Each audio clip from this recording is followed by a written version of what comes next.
Lideramos el camino de la opinión pública y buscamos que la cultura del debate alcance consensos y soluciones a los problemas de nuestro país.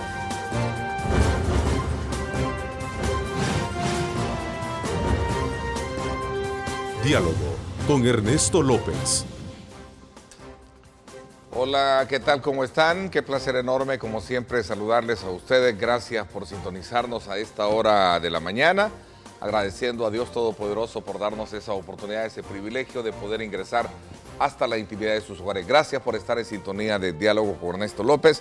Esta mañana quiero darle la más cordial bienvenida a un grupo de panelistas con quienes vamos a hacer una lectura sobre los recién cambios efectuados en el Ejecutivo. Ayer precisamente cuando el presidente de la República, Salvador Sánchez Serén, hiciera rotaciones en su gabinete de gobierno. El gobernante, por cierto, creó la semana pasada un comité de alto nivel que sería el encargado de analizar el rol de sus funcionarios con el fin de poder enmendar los errores cometidos y por lo que la población de alguna manera les dio un voto de castigo. Por lo menos eso es parte de las lecturas que se recogen de este escenario que vamos a aprovechar a abordarlo con nuestros invitados. Saludo cordialmente al doctor Rafael Lorenzana, conocedor de temas de país. Gracias por acompañarnos, doctor. Bienvenido. Gracias, Ernesto. Muy buenos días y un placer estar con estos distinguidos amigos. Saludo cordialmente también al ingeniero Jorge Villacorta. Gracias por acompañarnos, Jorge. Ernesto, buenos días a los ciudadanos y los grandes amigos aquí. Vamos también a saludar a Roberto Cañas, que nos acompaña este día. Gracias, Roberto, bienvenido. Ernesto, gracias por invitarme, qué bueno compartir este set con los amigos y ojalá que lo que podamos compartir con ustedes sirva para que se formen su propia opinión. Qué bueno estar en diálogo con Ernesto López. Bueno, interesante lo que ha ocurrido desde el punto de vista para ser evaluado. El presidente Salvador Sánchez Serén, tal y como lo anunció ayer, precisamente dio a conocer las rotaciones en su gobierno, algo que a criterio de algunos sectores solo se dieron 3 destituciones, la de Marco Fortín de Anda, la de Eugenio Chicas de la Secretaría de Comunicaciones y el director de Migración.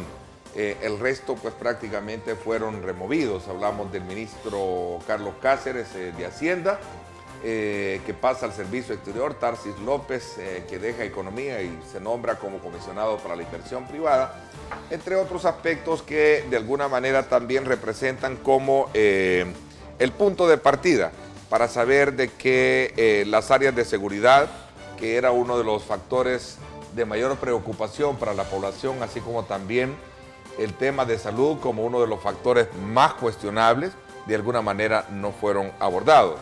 Hay quienes creen que esta es una primera etapa de lo que podrían ser cambios. Yo no sé hasta qué punto esto puede ser o solo un rumor o es verdaderamente algo cierto. Lo cierto es que no se realizaron cambios que, según algunos analistas, debieron darle respuesta a esas inquietudes que la población venía expresando a lo largo de todo este tiempo, incluso en las encuestas electorales. Un buen elemento para que nosotros analicemos, desde luego, este análisis. @Neto López Radio, @Diálogo 21. Esa es nuestra cuenta en Twitter, para que usted nos escriba. Queremos conocer la opinión de ustedes. Nos interesa. Así es que desde ya también ustedes pueden participar. Recuerden enviándonos sus comentarios a través de Megavisión Go, nuestra señal también en Facebook, para que puedan participar del análisis que vamos a tener con nuestros invitados. A ver, doctor Lorenzana, ¿cuál es su expectativa? ¿Cuál es su introducción de primera mano con relación a este tema que, como salvadoreño, desde luego nos mantuvo muy a la expectativa para saber qué cambios podrían generarse dentro del gabinete de gobierno? Bueno, Ernesto, para mí, en primer lugar, lo que se ha manifestado ya en todos los medios y en las intervenciones de muchos amigos y muchos analistas, realmente no llenó las expectativas de lo que las personas estábamos esperando. Es que no era sencillamente, a mi juicio, no era solamente el cambio de personas, que lo que se hizo realmente es un maquillaje bastante deficiente, poco impresionante, y realmente no se tocaron puntos porque si es que eso era el de atender lo que la población, el mensaje que la población mandó en las elecciones, el mensaje era más amplio, para mi juicio, de lo que eran los cambios en el gobierno. Si vamos a hablar de cambios, por una parte se quedaron cortos, habían el problema de seguridad, como se ha señalado, el problema de salud, necesitaban una remodelación tremenda, fuerte, grande, y no se hizo. En el Ministerio de la Defensa se necesitaba también una renovación, una participación mucho más propositiva del problema de la participación de la defensa. Pero también no se han querido reconocer, y la población está esperando, que se reconozcan otras cosas que fueron los mensajes que a la gente realmente no le gustaron. Aquí lo que hemos tenido en este gobierno pasado, una serie de afrentas contra la población. Mire, nosotros queremos parecernos a Venezuela, por ejemplo. ¿Por qué no se ha analizado eso? Realmente los salvadoreños nos queremos parecer a Venezuela. Queremos seguir el ejemplo de Venezuela. No, eso no se toca. También no se toca, por ejemplo, lo que indigna, y quizá indigna tanto como lo de seguridad, ese tratar de encubrir la corrupción. Recuérdese cuando llegó Mauricio Funes, que los 20 años de Arena, que la corrupción de Arena, y ahora nadie habla de la corrupción, y al contrario, han hecho movimientos para que en la Corte Plena no salgan los casos de corrupción que están pendientes, en cuenta de algunos de los funcionarios que se cambiaron de puesto ayer. Entonces, esa situación hay que analizarla. Yo solo le estoy dando un brochazo a lo que pienso de eso, pero sí tenemos que analizar que el gobierno, si sigue así, estos cambios no, de hecho, estos cambios no significan mayor cosa. Vaya, bendito que Landa lo cambiaron, pero eso no es todo el problema. Ok, vamos a ver, Jorge Villacorta. ¿Estos cambios responden a lo que la gente en algún momento, digamos, esperaba?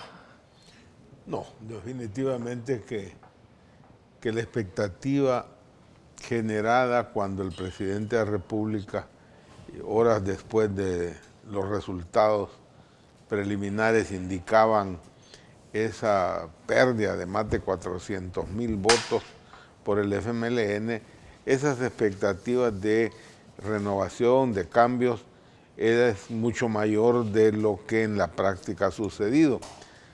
Ahora bien, hay que entender también que para el presidente de la República y para el gobierno, pues no es fácil encontrar cuadros que a menos de un año de la siguiente elección, el 3 de marzo son las siguientes elecciones, y con los resultados electorales de esta elección del 4 de marzo, pues los resultados del 3 de febrero, la gente los percibe ahora como una posible o segura derrota del FMLN, y por consiguiente incorporarse a un gobierno en los últimos meses, pues no es fácil que la gente esté dispuesta a eso.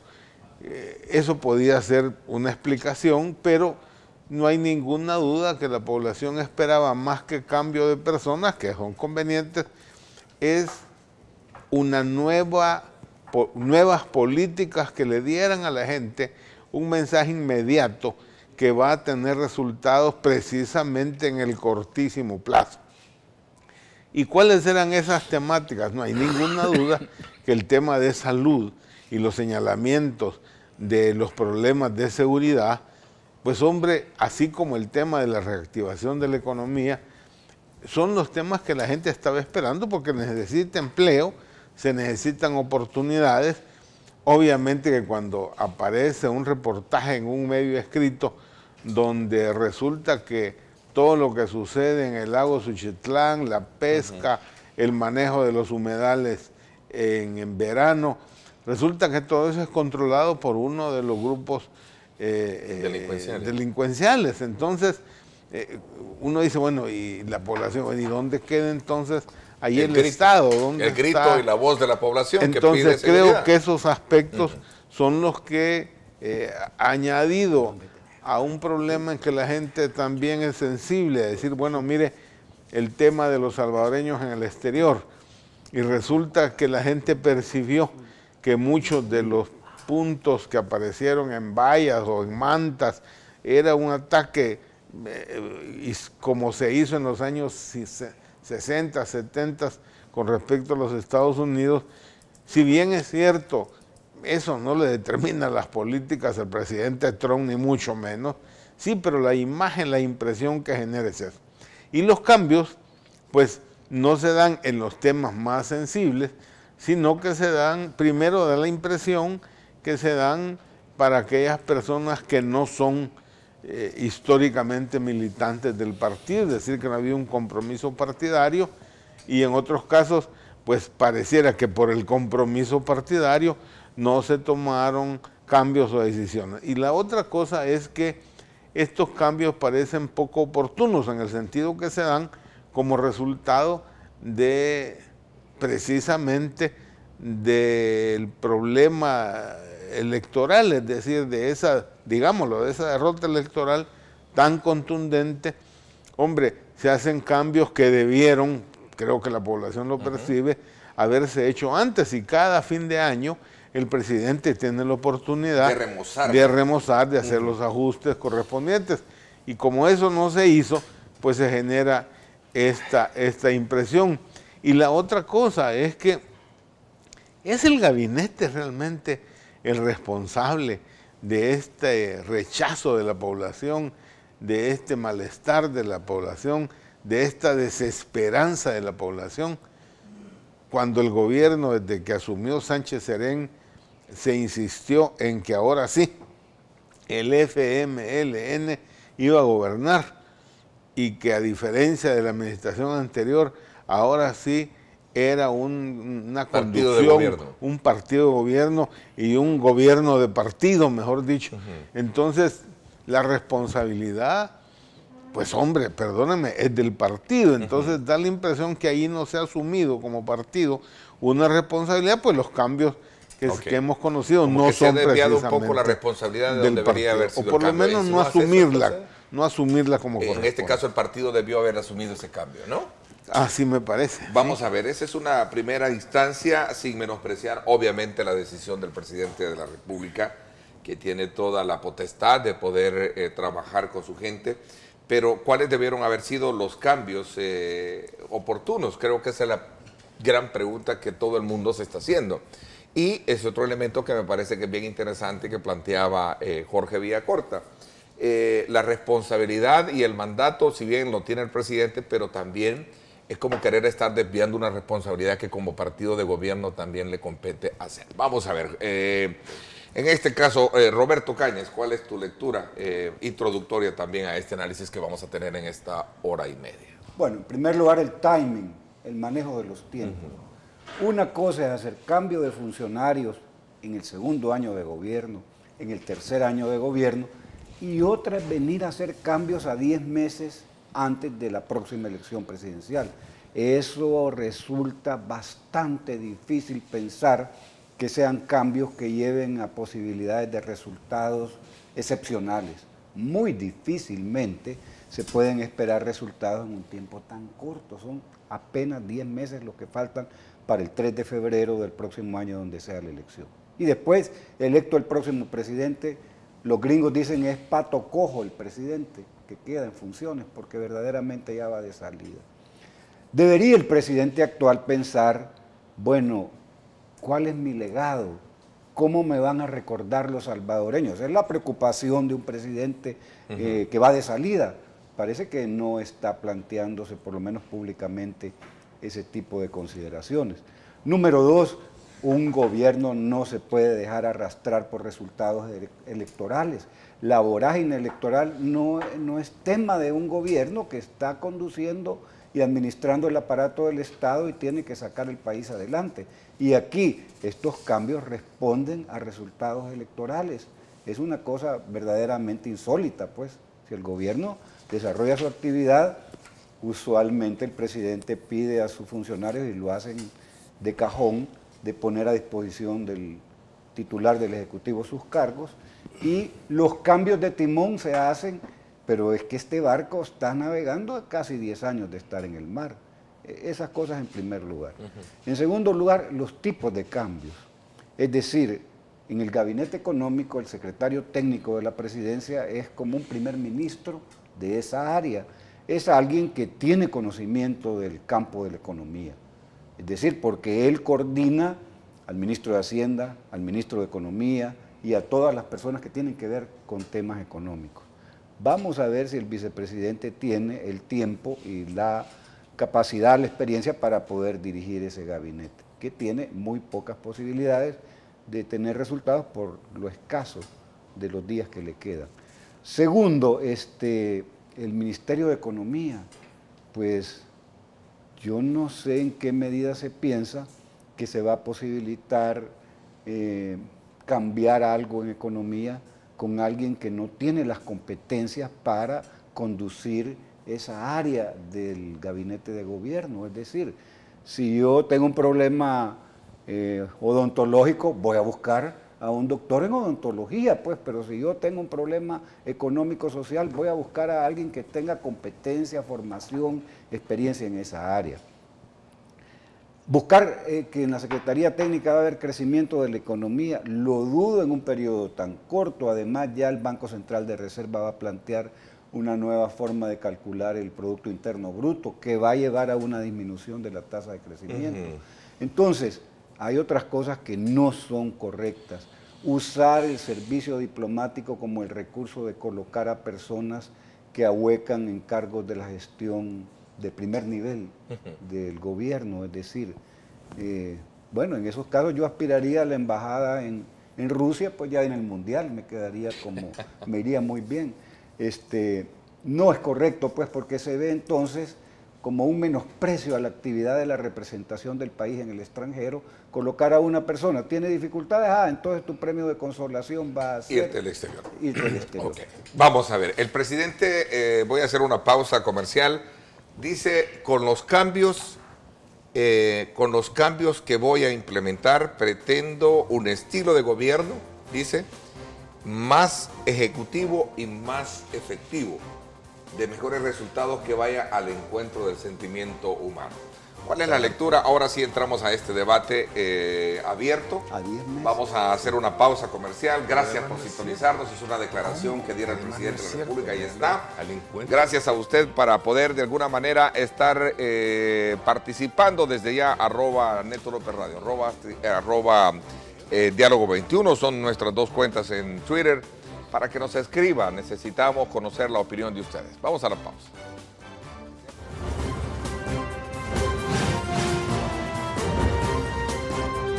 Diálogo con Ernesto López. Estás viendo Diálogo con Ernesto López.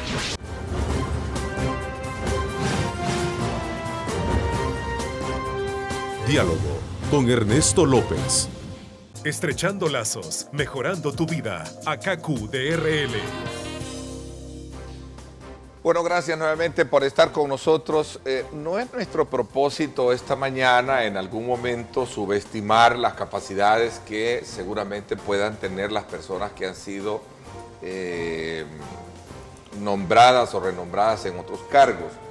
Pero lo cierto es que la expectativa que en algún momento existía en la población es que hay factores o sectores en particular que representan el principal problema de preocupación para los salvadoreños: salud, educación, seguridad y otros aspectos que ahí están. Y de alguna manera estos no han sido, no fueron abordados con esa exactitud que a lo mejor la población esperaba.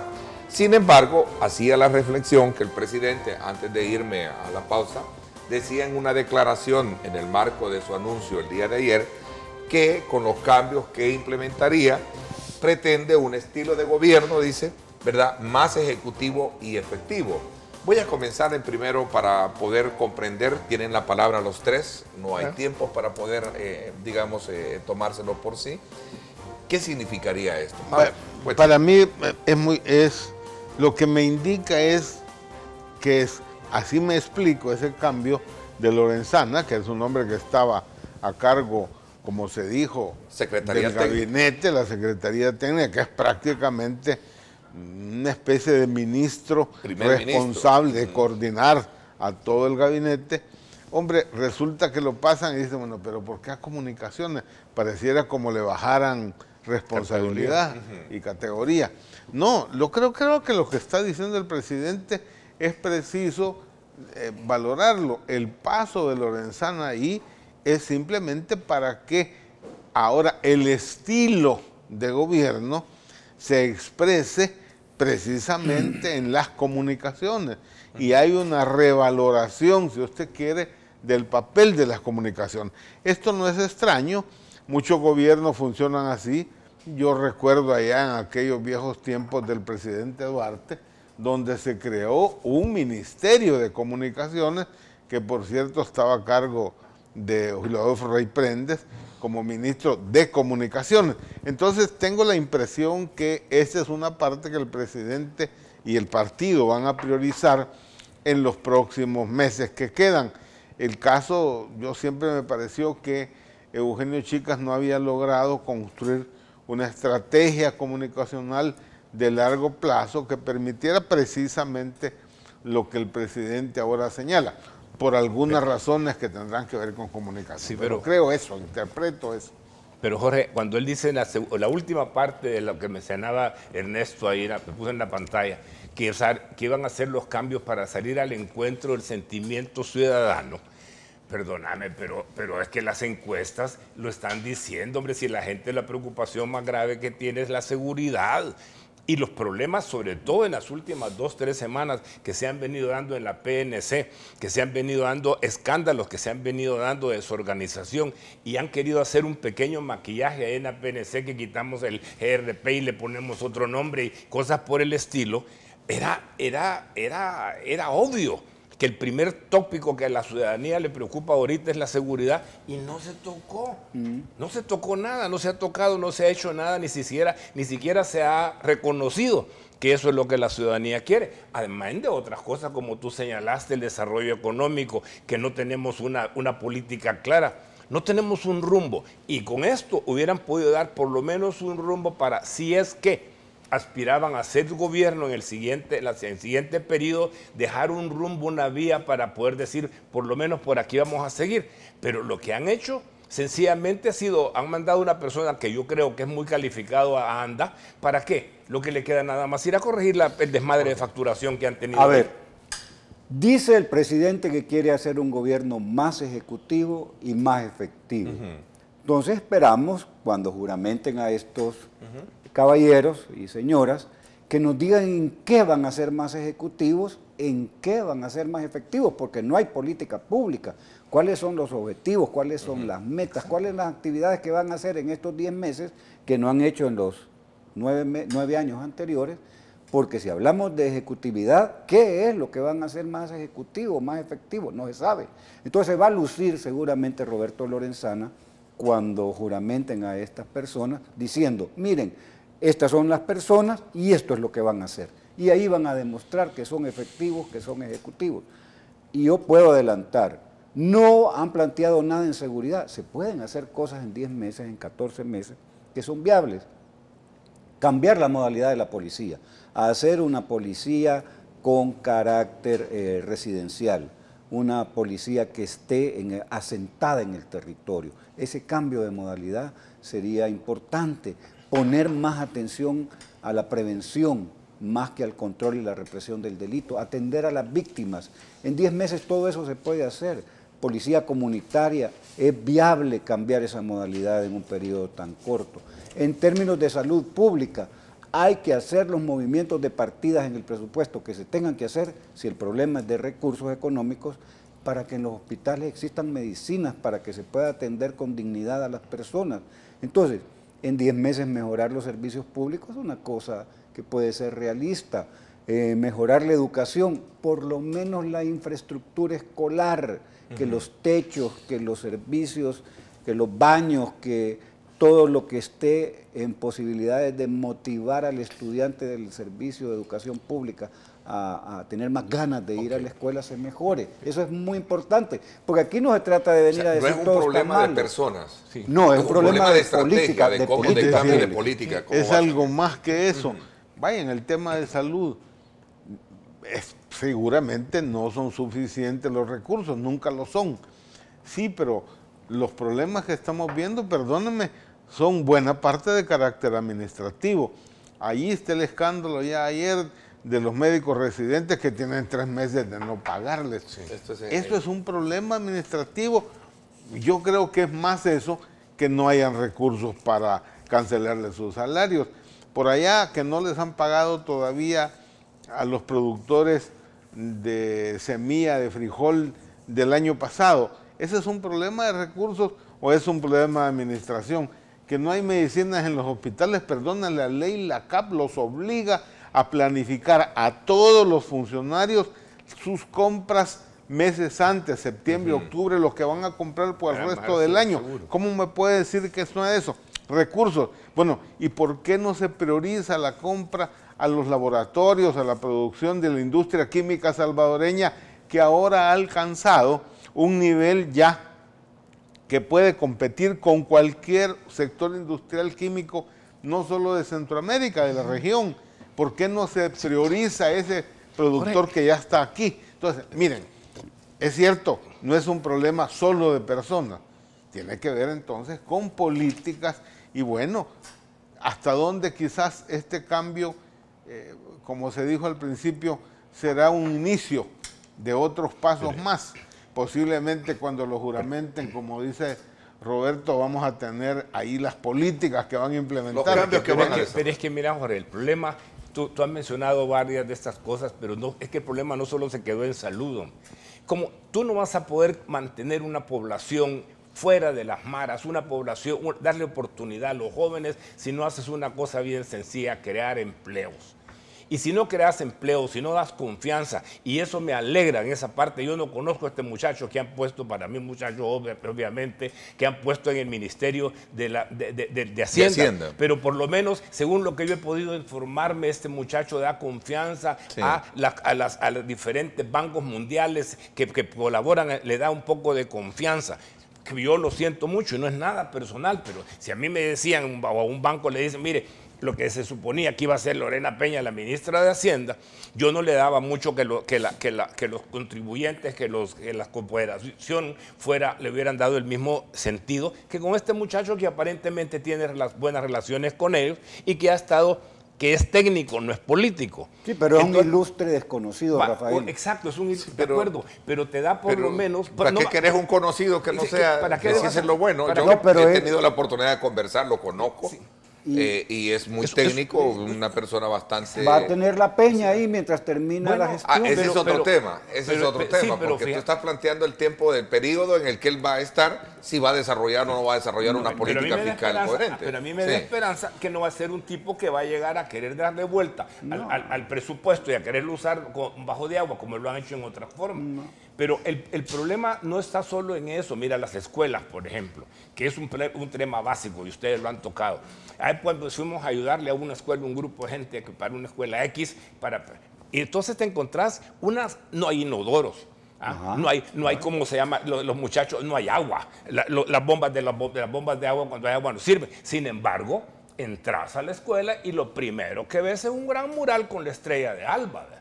Entonces vos decís, bueno, ¿y aquí qué pasa? Bueno, entonces eso es viable, en 10 meses se puede arreglar eso. No por eso, pero son cosas que te dan la idea de lo que es lo interesante. ¿Cuál es el rumbo? El rumbo es tener la necesidad de los muchachos primero o andar queriendo conseguir votos y estar usando las escuelas para hacer propaganda. En un ejemplo sencillo.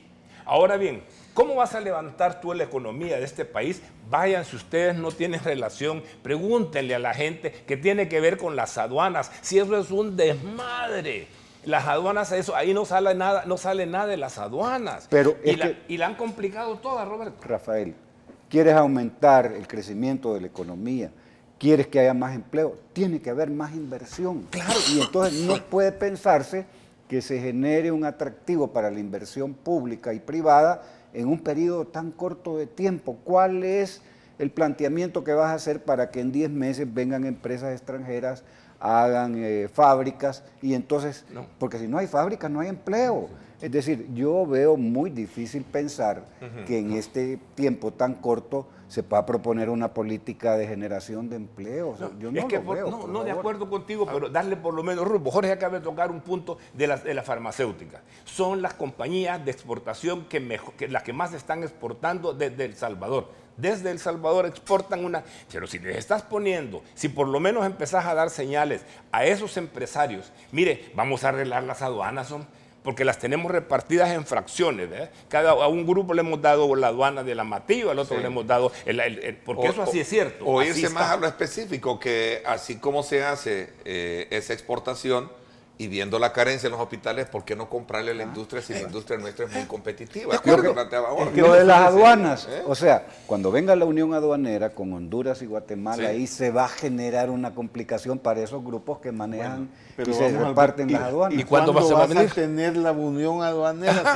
Ese es un paso que debió haberse... Guatemala y Honduras lo hicieron. En este momento le va a tocar entonces a la nueva ministra atender ya eso. En el tema de las escuelas, si hay un reportaje otra vez en un medio donde dice 460 y tantas escuelas que tienen un solo profesor para los 6 grados.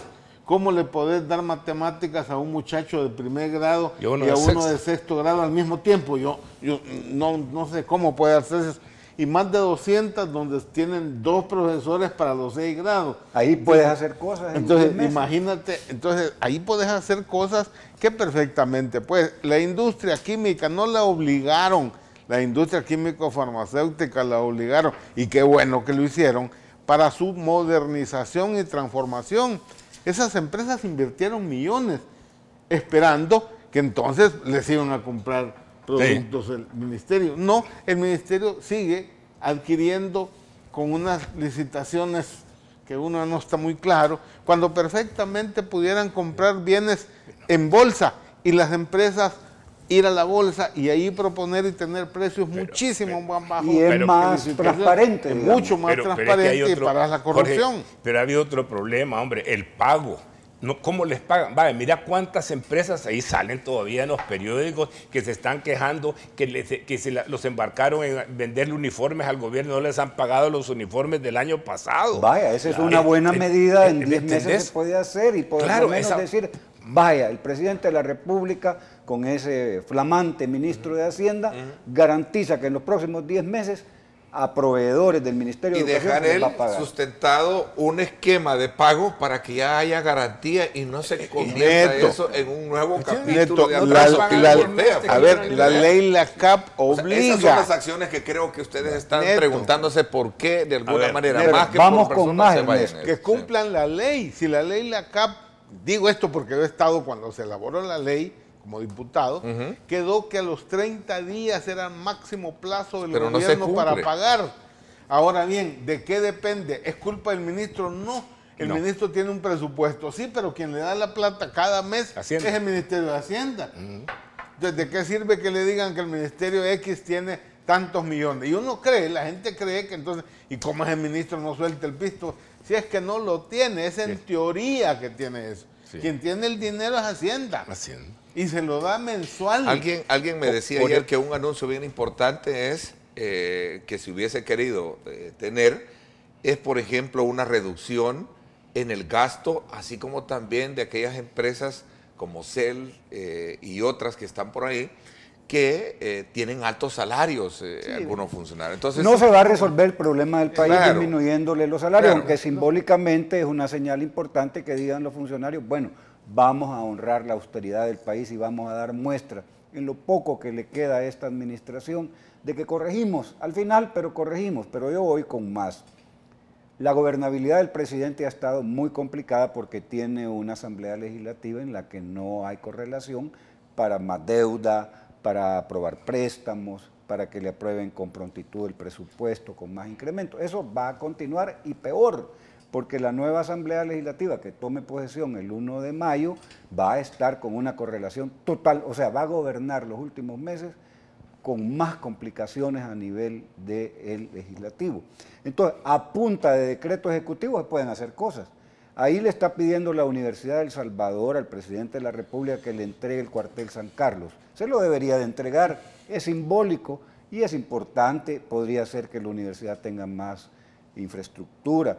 ¿Por qué al menos hoy que va a terminar su periodo el profesor Sánchez Serén le entrega como comandante general de la Fuerza Armada, le dice al ministro de la Defensa Nacional, por favor señor, entréguele las instalaciones de Ciudad Normal Alberto Maferrer al Ministerio de Educación y vamos a fundar la Universidad Pedagógica Nacional para formar los nuevos maestros? Son cosas que sí puede hacer el presidente de la República y yo creo que sería recordado como algo, bueno, él fue maestro y entregó la Ciudad Normal otra vez al magisterio, entregó el cuartel San Carlos a la Universidad de El Salvador. Eso es bueno, es simbólico y ya no digamos algo que puede ser espinoso para algunos, que le cambie de nombre a la tercera brigada. Eso se puede hacer en 10 meses, sin ningún problema. Mira, Roberto, han habido cosas que se han planteado y, por cierto, me da risa que ahora lo que están hablando del cuartel San Carlos. Si el cuartel San Carlos, por ejemplo, con esas instalaciones que tiene, ese pudo haber sido remodelado para hacer, por ejemplo, un hospital que descongestionar el Hospital Rosales, hombre. Pero hay cosas que son prioridad para la nación. Universidades, y no discuto, yo salí de la Universidad de El Salvador y obviamente es mi alma mater, pero universidades ahorita hay un montón de universidades que también, vamos a hablar, y yo les decía antes que empezáramos a platicar del libro de Andrés Oppenheimer de cuentos chinos, a dónde ha aparecido la potencia que ahora es Corea del Sur, que no lo era, a dónde ha aparecido Singapur. ¿Por qué? Porque han dedicado su educación ha sido primordial. ¿Y su educación qué? Educación técnica. Han logrado superar. Aquí tenemos una cantidad de abogados. Mire, yo no tengo ningún problema que haya más colegas de odontólogos, pero ya pregunté el otro día, yo soy el 395, ¿y cuántos hay? Hay más de 5,000 ya inscritos, doctor. Y el país lo necesita. Ahí están trabajando el cajero muchos de mis colegas. ¿Por qué? Porque no tenemos prioridad, no tenemos en educación una dirección que nos haya llevado a decir, miren, señores de las universidades, esto ya no necesitamos arqueólogos en este país. Aquí lo que necesitamos son técnicos en computación. Aquí lo que necesitamos son ingenierías modernas que nos lleven al desarrollo y que nos permitan tener mano de obra calificada para que vengan las empresas a establecerse como la ciudad de Costa Rica. Rafael, un ejemplo. El programa insignia en educación del gobierno es Un Niño, Una Computadora. Muy bien. ¿Sí? Son 1.200.000 de la matrícula escolar. Han entregado, ¿qué? 30.000, 300.000, lo que sea. No han entregado el 1.200.000 computadoras que necesitan los estudiantes en El Salvador. Yo le diría, señor presidente, ¿y por qué no impulsa de verdad el programa Un Niño, Una Computadora? Y su legado es que entregó computadoras para que puedan los niños, además, con programas con los que puedan aprender, con profesores capacitados, con internet en todas las escuelas. Daríamos por lo menos el inicio con esos tutoriales que estén en la computadora, con internet en todas las escuelas, con las lempitas de todos en las manos de los alumnos, el primer paso para iniciar la cuarta revolución industrial en el país. Sí, Roberto, pero eso pasa también por tener un entendimiento político. Por ejemplo, yo no le discuto que el gobierno lo quiera hacer, pero si trabaja con las alcaldías, y las alcaldías ponen su internet en la ciudad, en cada ciudad, y colaboran con eso, los hipotes van a poder usar las computadoras, pero que le tengan computadoras para tenerlas. Se puede hacer en 10 meses. Claro, sí. Yo me quito el sombrero si es eso. Y lo que tú dijiste, el tema de la capacitación de los docentes, ¿por qué no hay un mayor atractivo de los estudiantes para estudiar ingeniería? Hombre, porque no hay una tecnología moderna como en otros países para enseñar matemáticas. Entonces los muchachos ven las matemáticas como una cosa cuesta arriba, que no entienden. El problema es el método de enseñar matemáticas. ¿Por qué no se continúa con un programa que los japoneses plantearon hace como 10 años aquí de enseñanza de matemáticas? Se puede hacer eso en 10 meses. No te estoy diciendo que eso se aplicó ya, simplemente de recuperar eso y poderlo aplicar y iniciar eso. Bueno. Pero Jorge, lo que tú estás diciendo, hay un ejemplo clásico. Mira, vinieron y se establecieron y permitieron, quien haya sido no importa, pero permitieron que se vinieran a establecer aquí los call centers. Mira cuánta gente hay ahora hablando inglés en este país, cuántos call centers se han venido, cuántas escuelas para enseñar inglés hay. ¿Qué tal si tuviéramos transferencia de tecnología para que la gente empezara a hacer circuitos integrados y otro tipo de cosas como lo están haciendo ya en Costa Rica? En Costa Rica, sí. ¿Y qué tal si el presidente dice, vamos a crear una ciudad para que los jóvenes tengan posibilidades de emprendimientos. Y entonces el Ministerio de Economía, y dice la flamante ministra, miren jóvenes, ustedes tienen ideas brillantes, les vamos a dar asesoría, vamos a crear algún tipo de posibilidades para que ustedes puedan desarrollar esas ideas en el área de producción de software, en el cine. ¿Por qué no crea el Instituto Salvadoreño de Cine y se facilita tener recursos para que jóvenes que hacen videos o que hacen documentales puedan dejar un legado que quede como en una familia hay un libro de fotos, en un país deben de tener una filmoteca? Veamos. Esas cosas se pueden hacer en positivo. Aquí no se trata de estar diciendo que el gobierno es malo, que no hace nada. No, haga, puede. Ok, lo que pasa es que recojo de ustedes un sentimiento de opinión que debe de ir más allá del nombramiento de una persona. Claro, que tiene que ser con las acciones y el punto estratégico de cambio que puede generar una mayor expectativa y satisfacción en la gente. Al menos eso es lo que yo percibo. Generar esperanza. Esperanza. A partir de esa, llamémosle, de esa opinión, me parece que es interesante poder identificar aspectos que tienen que ver con ello.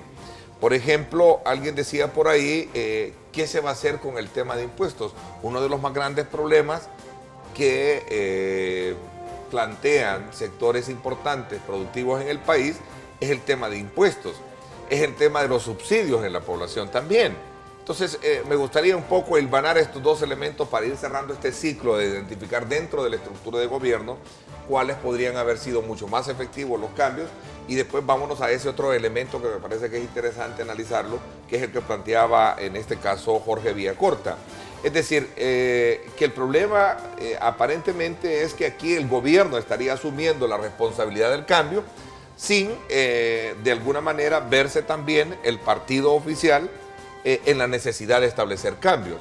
Decía el alcalde de San Marcos recientemente, el doctor Fidel Puentes, de que debería de existir un ejercicio mucho más democrático dentro del partido para poder ejercer cambios que de alguna manera conlleven a satisfacer la demanda de los votantes. Eso es un elemento. Pero es que ya está planteando dos cosas. Sí. A ver, la tercera. Sí, el otro elemento es que el hecho de la purga misma que están haciendo de aquellos que alzan voces por querer cambios dentro del partido. Claro, pero quedémonos en la primera. Vamos a cerrar el primero y nos vamos a ir al segundo. Me voy a la pausa y regresamos con ese análisis. Es indispensable, es obvio la necesidad de una apertura, de que el partido de gobierno asuma también el rol de la democracia interna. Yo creo que eso, Jorge, las primarias son claves. Definitivamente. Vamos a esto dijo recientemente también la secretaria de Inclusión, Wanda Pinato.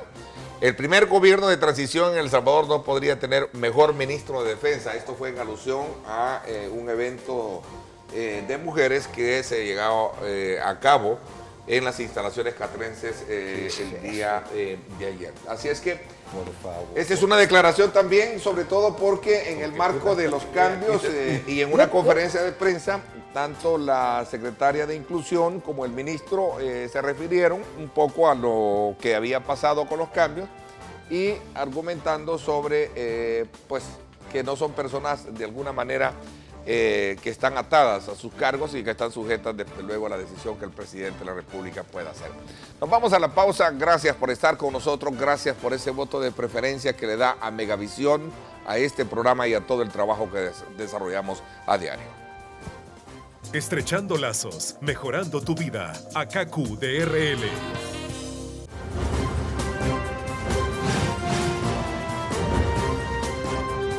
Diálogo con Ernesto López. Estás viendo Diálogo con Ernesto López.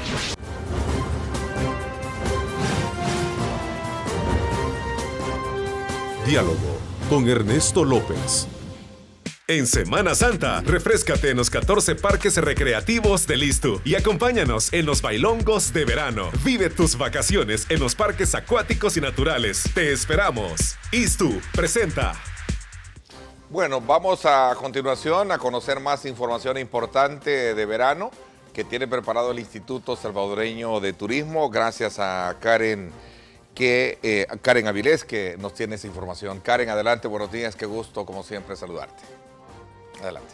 Muchas gracias, Ernesto. Muy buenos días a todas las personas que nos sintonizan. Los parques recreativos del ISTU nos invitan a que disfrutemos en estas vacaciones de Semana Santa en los nacimientos de agua, playa, lagunas y lagos. También porque vamos a disfrutar lugares de encanto y, por supuesto, con mucha seguridad. Es una buena opción para disfrutar con nuestra familia y amigos. Adelante, Ernesto. Bien, gracias, Karen. Te agradezco muchísimo. Vamos a estar mañana conociendo importante información que nos invite a sacarle el mejor provecho ya a esta época de verano que nos está copando. Gracias, te agradezco muchísimo. A ver, continuamos con nuestro análisis esta mañana con Rafael Lorenzana, Roberto Cañas y Jorge Villacorta sobre la rotación de varios funcionarios dentro de la estructura de gobierno. Y una vez teniendo esta, digamos, radiografía que ustedes han expuesto, a mí me parece que es interesante no perder de vista el punto central por el cual muchos sectores esperaban que se efectuaran los cambios, pero también se anunciaran cambios estratégicos en la política de gobierno. Por ejemplo, en el tema de impuestos, ¿qué se prevé en este año hacer para poder de alguna manera dinamizar ese motor productivo que quiera o no se queja por el tema de impuestos? Eso es un elemento.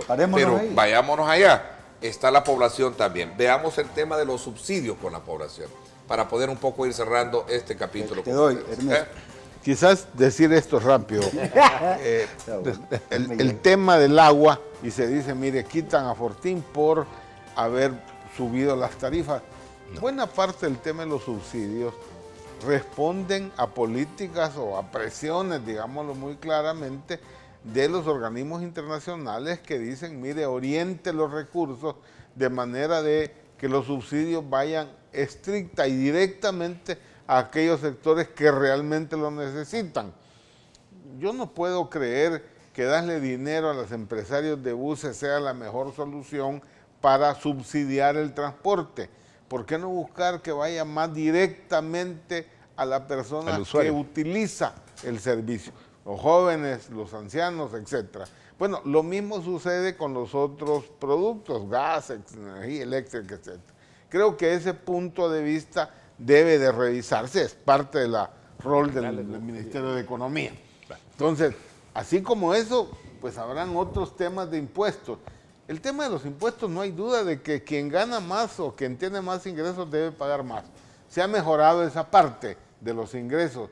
Hoy el ministro de Hacienda puede irse con un legado en el que ahora recibe el gobierno mucho más impuestos que en el pasado y la evasión ha ido poco a poco reduciéndose, pero a pesar de eso, el crecimiento del gasto, que más del 80% se va en la planilla, genera entonces la necesidad de buscar un balance, un problema de los ingresos. Sí, pero también una revisión del problema de los egresos. Pero Óscar Ortiz, Jorge, se puede lucir ahora.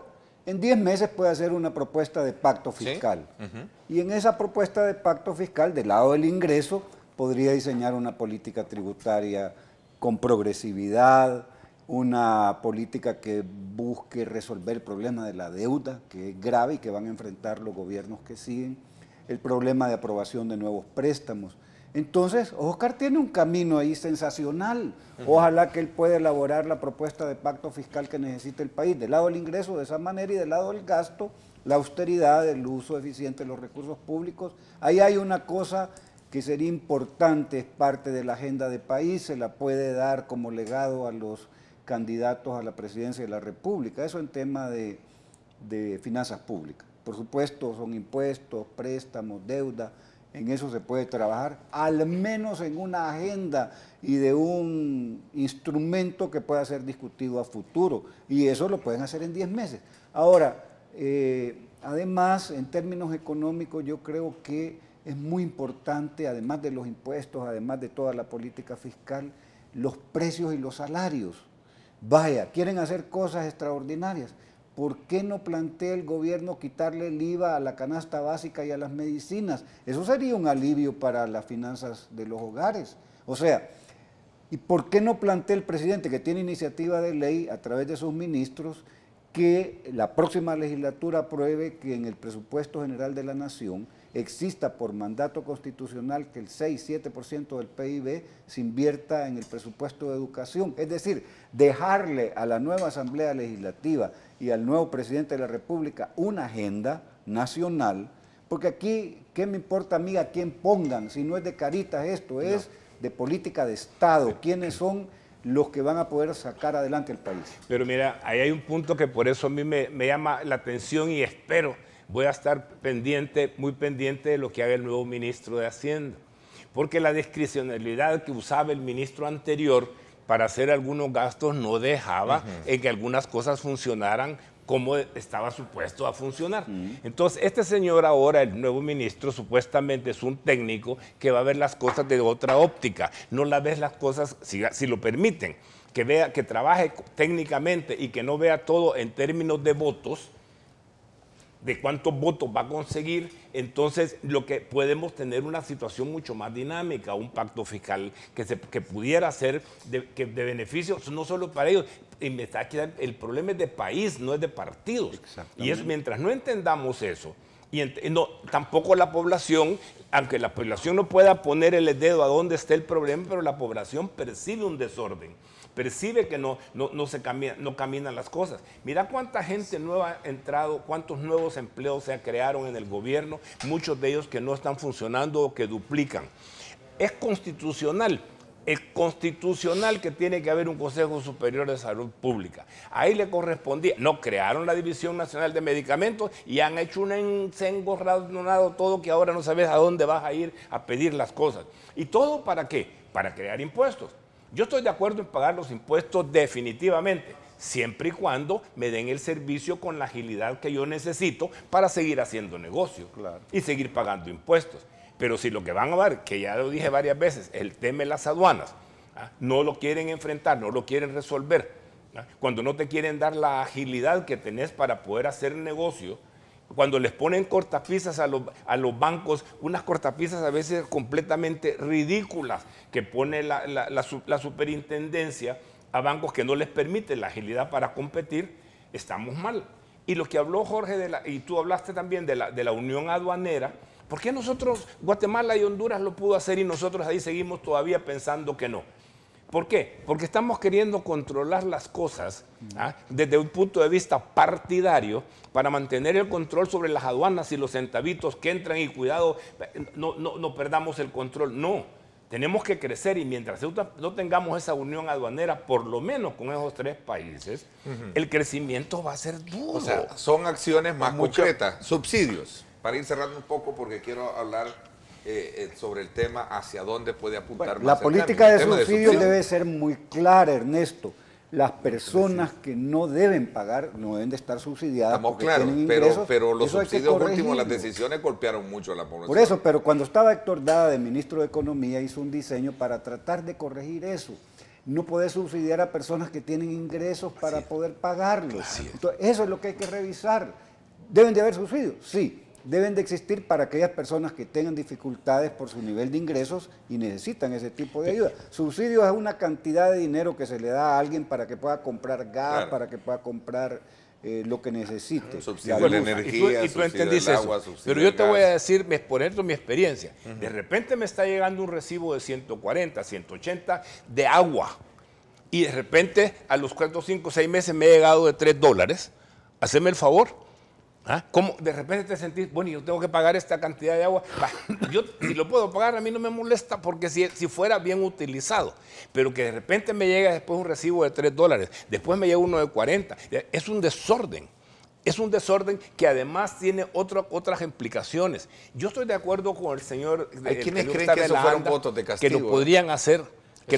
Esos fueron votos de castigo. Pero mire, hay por ejemplo cosas que son importantísimas y que la juventud no las ve. Mire, si el ANDA, por ejemplo, estuviera invirtiendo parte de sus recursos en el saneamiento de las aguas, que es el agua es el principal problema de salud pública.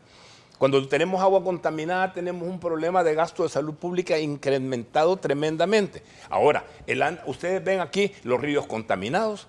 Aquí no hay una posibilidad de que el ANDA nunca se ha tomado una actitud de saneamiento ambiental que bloquee el hecho de que votan, de todos los desperdicios que se botan al manto acuífero en este país. Pero no hay ley general de aguas. Porque no, por eso te estoy diciendo, porque todo lo ven en términos de política, qué es lo que me conviene a mí para ganar votos, no qué es lo que me conviene como país. A mí no me importa. Yo sé que tú pensás de izquierda y tú sabes que yo pienso de derecha. No me importa, nos llevamos bien, entendemos por qué. Porque tú has expuesto y entendés, como lo entiendo yo, que lo que queremos es país, no queremos partidos. Claro. Y ahora tiene el frente el problema, y ahí eso un tema que a mí me gusta tocar, es el problema de la educación. El frente ahorita no tiene gente que lo pueda relevar porque no les ha interesado crear gente capaz. No tiene problemas más que hacer, como alguien puso ayer el chiste de que dice que de acuerdo al presidente, ahora ya las pupusas no van a ser de frijoles con queso, sino de queso con frijoles. Porque lo único que fue darle vuelta a la orden. Pero el problema es que si tuvieran gente capaz, gente que pudiera entender los cambios que hay que hacer en la economía, perdone la señora, pero yo me digo, ¿qué voy a hacer a mi economía, hombre?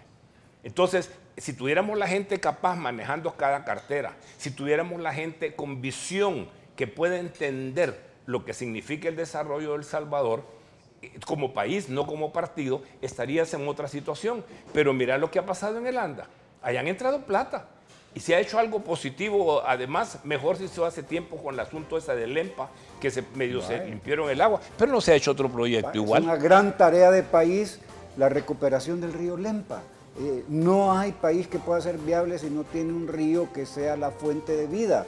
Esas son cosas que se pueden hacer en una agenda de país. Además, el presidente de la República, el secretario técnico deben de entender que si el país va mal, todos vamos mal.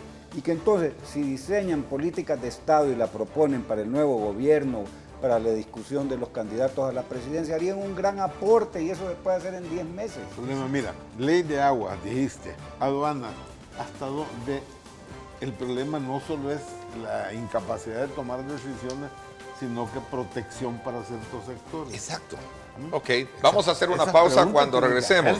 Jorge Villacorta decía que el problema aparentemente lo está asumiendo solamente el gobierno, pero no debe de ser asumido solo por el gobierno, porque en algún momento la población, bajo el clima electoral que recién vivimos, fue uno de los aspectos que sufrió el partido como tal. Esto llevó incluso a que algunos funcionarios, como el director de Migración, fuera despedido hoy en esta administración. Decía el doctor alcalde de San Marcos, decía de que él agotaría esa instancia legal para conocer cuáles fueron las razones por las cuales realmente, si fue por trabajo que lo quitaron o por haber hecho una, digamos, una denuncia o una solicitud como la que él hiciera como funcionario. Vamos a hablar de eso cuando volvamos. La tecnología existe, hombre, que hagan un FODA y ahí se van a dar cuenta qué es lo que pasó. Hay un análisis sobre todo frío. Porque en una declaración que hiciera Héctor Rodríguez en su cuenta de Twitter dice: el presidente me dice que soy buen funcionario y reconoce lo bueno que se ha hecho en Migración, sin embargo me despide. Sí.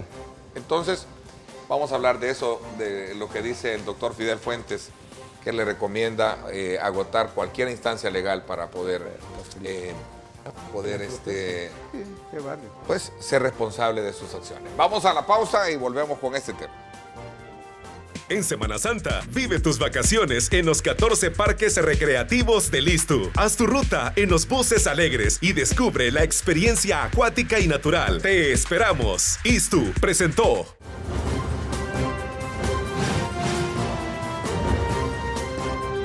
Diálogo con Ernesto López.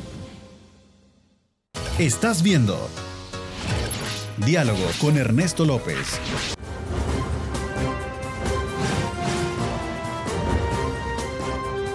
Diálogo con Ernesto López. Gracias mil a quienes están desde luego participando, enviándonos sus comentarios, preguntas, las cuales van fluyendo a lo largo de la conversación y el análisis que vamos teniendo con nuestros invitados. A ver, ¿cómo examinan ustedes entonces ahora lo que podría haber sido un cambio dentro de la estructura dirigencial del partido de gobierno, sobre todo cuando se trata de ver responsabilidades compartidas? Un alza de voz como la del director de Migración lo llevó a ser destituido y ahora la gran pregunta es quién más va a pedir cambios dentro de esa estructura. Para empezar rápido, yo creo que en otras circunstancias sería, si no más fácil, lo obvio, que la dirección de un partido, frente a lo que ha sucedido, algunos siquiera como responsables tomaran la decisión de apartarse para cambios al interior de la dirección del partido. En este caso es evidente que eso no puede ser. No pueden, y alguien me dijo tampoco quieren, porque el punto para el FMLN es la preservación del partido. Ahora, hasta eso puede estar en cuestionamiento si no se hace lo que también al interior de la base demanda, es decir, que la elección del candidato a la presidencia o de la fórmula a la presidencia realmente surja de internas que se caractericen por tener una verdadera participación democrática, es decir, que sea por votación de las bases, y eso se espera o debería de hacerse, porque eso en estos meses también contribuiría a mejorar la imagen precisamente del partido, que insisto, de alguna manera u otra incide directamente sobre la imagen del gobierno.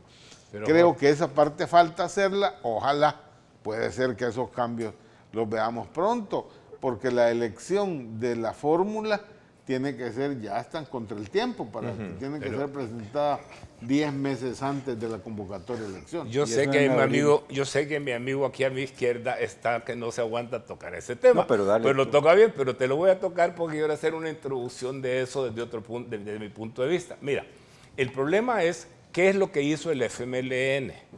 El FMLN sacó sus mejores cabezas, la gente más preparada se encargaron de sacarlos. Ustedes dos son mis testigos. Los sacaron, la gente profesional, la gente capacitada, la gente que además, que no era solo que fueron y manejaron otras cosas, no solo las armas, sacaron a un montón. Se quedaron, ¿por qué? Porque el grupito se quedó y se apoderó del partido y además no tienen ni han preparado a nadie para que los reemplace. No confían en nadie. Y cuando hay una voz pequeña, disidente como esta, se lo vuelan y lo quitan del camino. Yo quiero ver qué va a pasar porque yo estoy asegurando, me aseguro, por lo que yo entendí, lo que oí de la boca de él, que Óscar Ortiz tenía la intención de ser candidato a presidente en esta elección. Vamos a ver si se queda callado y va a aguantar lo que diga la dirigencia. Sí. Vos no vas a ser voz al otro. No creo que va a pasar. Por eso hay voces disidentes. Pero es una tontería de parte, a mi juicio, del partido, no admitir si tienen un caudal de gente de izquierda buena, que no son gente cerrada, que no son gente que adora a Maduro, pero que son gente capaz, que tienen una izquierda moderada, una izquierda que entiende y que con la que se podría convivir. Pero ellos no quieren. Ellos lo que quieren es mantener la línea dura y ya lo dijeron, no nos vamos. En cualquier parte del mundo civilizado, esa dirigencia se hubiera ido, hombre. Y ellos se hubieran ido, no esperan que los pidan que se fueran. Y si no, mi amigo aquí, sabe, porque han estado la gente en internet, le han estado diciendo a él un montón de cosas que yo les he leído y por lo cual yo mejor dejo que lo hable. Vamos a ver, Rafael. Número 1, esto es ordenado. Hay que administrar la situación que tiene el FMLN, más allá de lo que pueda decir el hijo de Chafica. Número 1, la transición. ¿En qué sentido? Recordanos. En el sentido de que nadie puede estar hablando si no ha sido del frente, si no ha votado por él, si ha estado afuera. Además, lo dijo a alguien que sí ha estado adentro. Lo dijo en alusión al director de Migración, que ha sido director de OIE, ha sido un militante del FMLN, que a mí me pareció extraño que dijera eso. A mí no me lo puede decir porque yo he estado 22 años en el FMLN. Varias cosas. Número 1, hay que hacer esa transición, que significa que la comisión política deponga sus cargos y se lo entregue a una comisión de transición. Esa comisión de transición convoca a una convención nacional extraordinaria. Esa convención nacional extraordinaria hace dos cosas. Elige la nueva comisión política y diseña la estrategia de aquí en adelante. Y más, ordena y planifica cómo va a ser la elección del candidato a la presidencia, con un formato diferente, abierto, transparente, más democrático, y abre, por ejemplo, el padrón hay una enorme cantidad de militantes antiguos del FMLN que fueron sacados del padrón electoral o del padrón del partido FMLN. Hay que volverlos a incluir. Y gente nueva, es que es una cosa que es paradójica, puede ser. Hay gente nueva que quiere ser miembro del FMLN, hay que abrir el padrón. Y hay que buscar, yo digo más, esa elección presidencial del FMLN no debería ser una interna. ¿Por qué no hacen una primaria y basan la elección a partir del padrón del Tribunal Supremo Electoral? Es que aquí hay internas. No, demos un paso más adelante, más audaz, planteemos un nuevo modelo de partido y un nuevo modelo de elección al interior del FMLN, donde existe una observación ciudadana de esa elección. Esas cosas a mí me gustaría oírlas antes de que empiece la vacación de Semana Santa, porque empezada la vacación se terminó la discusión política. Sí. Voy a una pausa, la última, y las conclusiones sobre este tema. Gracias a usted por estarnos enviando sus comentarios. El subsidio fue creado para las personas más pobres y en nuestro país hay dueños de negocios que lo están recibiendo y cuando se corta afectando a los que más lo necesitan. No fue un voto de castigo porque lo que ha habido es un voto de rechazo. ¿Cuál es la diferencia?, pregunta alguien ahí. Hoy para esto es un reciclaje de personas para terminar el periodo. Ya estamos bien, pero bien fregados, dice alguien, Enrique Madrid, que nos escribe a esta hora.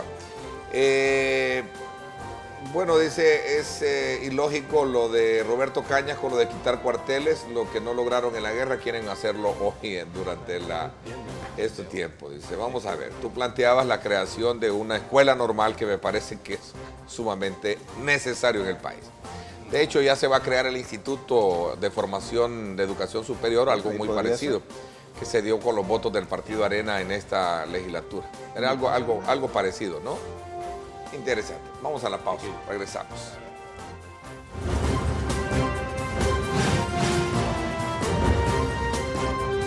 Diálogo con Ernesto López.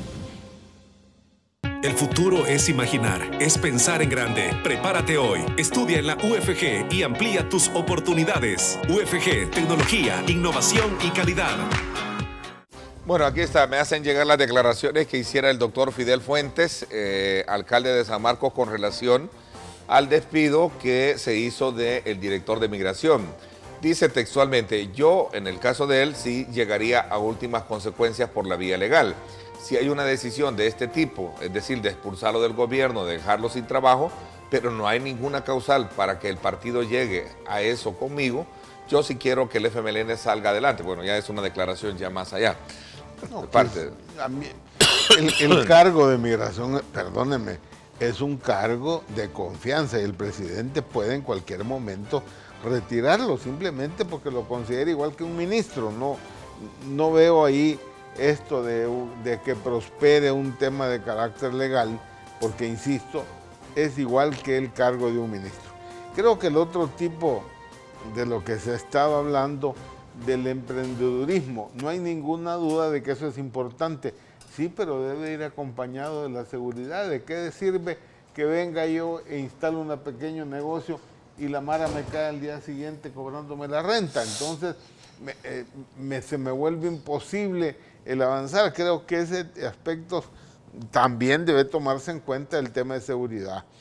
También se ha planteado aquí el tema, Rafael lo planteaba, el tema de uso de instalaciones militares que en este momento se encuentran, la mayoría, en los cascos urbanos. Eso respondía o mejor dicho, las instalaciones militares responden a las hipótesis de guerra. ¿Cuál era la hipótesis de guerra cuando se construyeron?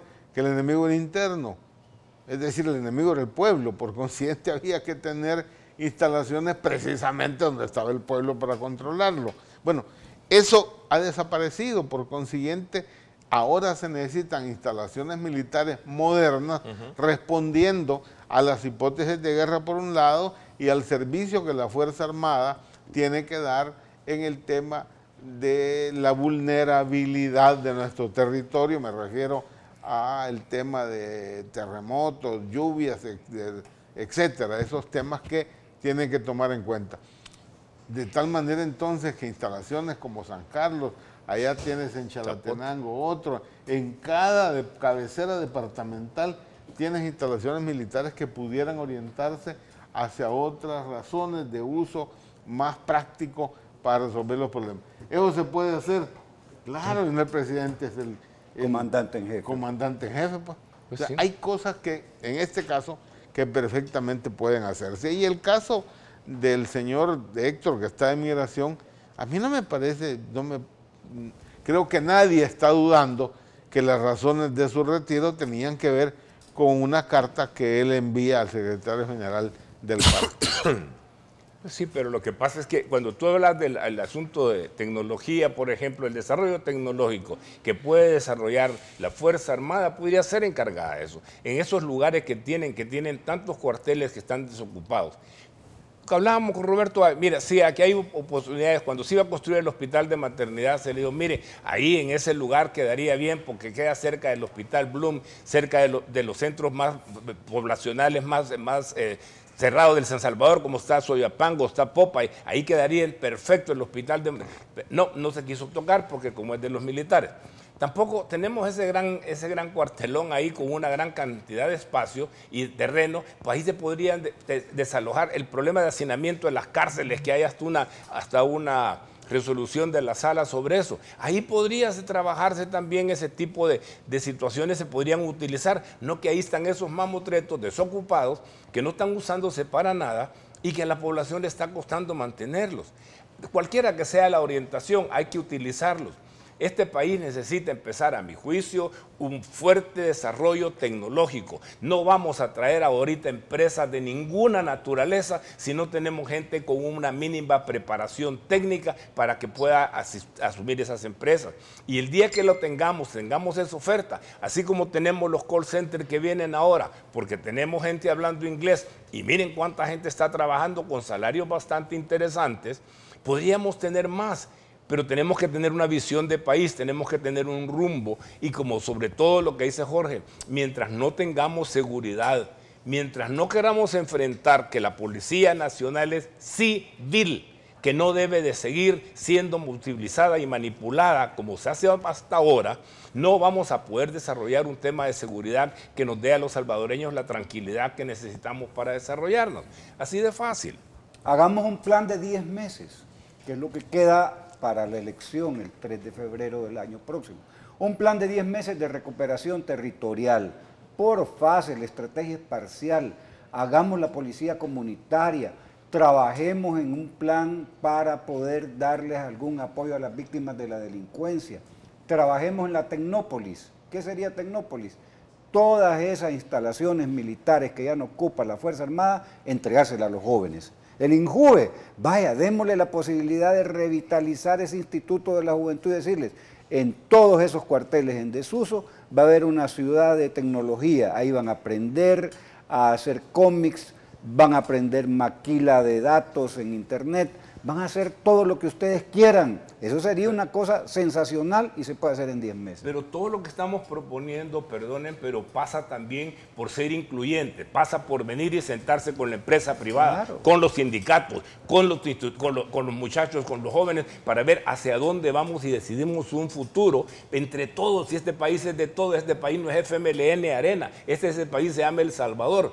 Y si nosotros trabajáramos juntos, como estamos proponiéndolo nosotros tres esta mañana, yo creo que podríamos tener un país a corto plazo como lo tuvimos. Los que peinamos canas sabemos que este país fue líder en Centroamérica en el desarrollo industrial. Este país estaba adelante. Hoy nosotros seguimos, ahora todo Honduras, todo el mundo que antes veíamos de menos, miren cómo están. El tema del pacto fiscal, hombre, eso se puede, no solo se puede, es una exigencia tener que hacerlo. El próximo gobierno tiene que pagar de inmediato deuda, casi 3.000 millones de dólares, 800 de entrada. Para este presupuesto necesita 800 millones de entrada, no digamos para el resto de compromisos. Entonces, miren, un pacto fiscal es indispensable. Y este tema de Nayib Bukele también como un punto de depuración dentro del partido. Ahora Marco Rodríguez también se suma a una declaración soslayando que puede ser que adelante haya una reconciliación con Nayib Bukele, y lo dice a un medio de Oriente. En la política y en los negocios la gente se pone de acuerdo hasta con sus enemigos. No puedo descartar que Bukele vuelva al FMLN porque he aprendido que en política nunca hay que decir nunca, dice Marco Rodríguez en una declaración. A propósito, búsquenos en @Neto López Radio, ahí tengo una encuesta que está también planteando estas posiciones, estos discursos, y en la que podamos medir cuáles pueden ser las convenientes, situaciones que se generen una vez esto ocurra. La pregunta dice así, ante declaraciones de dirigentes y funcionarios de gobierno, ¿cómo calificaría usted la posible reconciliación entre Nayib Bukele y el FMLN? Esto está en @Neto López Radio. Ahí está, si usted la considera positiva, la considera negativa, sin mayor relevancia, o realmente le da igual. Para bailar tango se necesitan dos. ¿Y cree usted que Nayib, después de todo lo que ha señalado, de que las críticas a los partidos tradicionales y al frente, y que por eso tiene sentido su planteamiento, es decir, él se ha planteado como una solución, una salida que vaya a corregir la partidocracia? ¿Cómo entonces este señor va a venir ahora a aceptar todos esos lanzamientos de flores y enamoramiento de algunos dirigentes? Yo no lo veo. Pero para mí, vamos a dejarlo más adelante porque el tiempo se me fue. Quiero sí, agradecerles el que nos hayan acompañado. Roberto, gracias. Doctor Lorenzana, gracias también a ti, Jorge Villacorta. Gracias, un placer enorme como siempre servirles a ustedes. Pásenla bien y como siempre recuerden lo más importante, amar a Dios sobre todas las cosas. Lideramos el camino de la opinión pública y buscamos que la cultura del debate alcance consensos y soluciones a los problemas de nuestro país.